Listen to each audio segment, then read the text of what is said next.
हिंदी साहित्य के सुप्रसिद्ध कवि राष्ट्रकवि रामधारी सिंह दिनकर।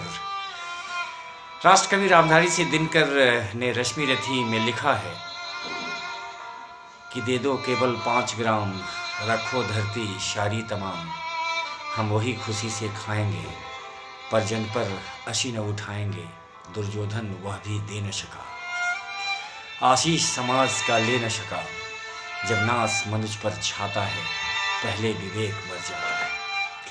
नमस्कार, अभिनंदन, स्वागत। आप सुन रहे हैं जिंदगी लाइव।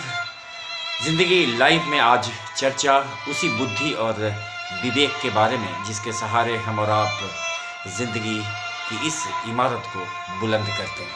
कहते हैं ज़िंदगी को अगर बेहतर ढंग से जीना, समझना, परखना हो तो आपके अंदर बुद्धि और विवेक का होना अत्यंत ज़रूरी है। और आपकी बुद्धि और विवेक आपके शब्दों और आपके संप्रेषण के सहारे परिलक्षित होती है। सुबह से शाम तक जब आप लोगों से बातचीत करते हैं तो आपके विचार आपके शब्दों के माध्यम से सामने वाले व्यक्ति के ऊपर प्रभाव छोड़ते रहते हैं।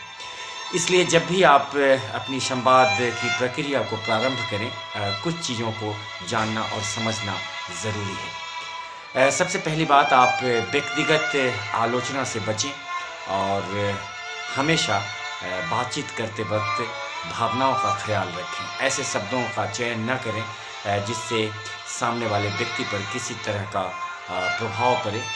और आर फैक्टर का ख्याल करना ज़रूरी है। आर फैक्टर अर्थात you always respect while speaking.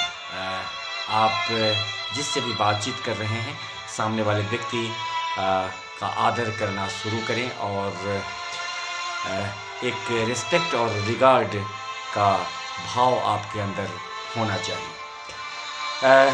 बातचीत के दौरान शब्दों का चयन भी बहुत महत्वपूर्ण पहलू है। अर्थात जब भी आप बातचीत करते हैं, आपके शब्द बेहतर होने चाहिए।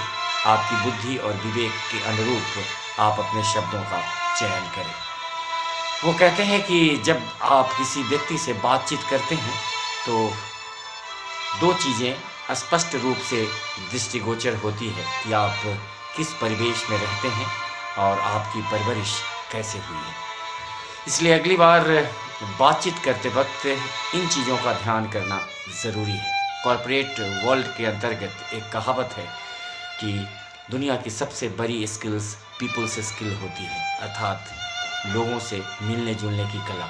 और जब हम लोगों से मिलते हैं तो निश्चित तौर से संवाद एक ऐसी प्रक्रिया है जिसके सहारे हम लोगों से अपना संबंध बनाते हैं। इस दुनिया में जब भी कोई व्यक्ति आता है तो 2-4 लोग होते हैं, और जब भी हम यहाँ से विदा होते हैं तो लोगों के कंधों पर ही विदा होते हैं।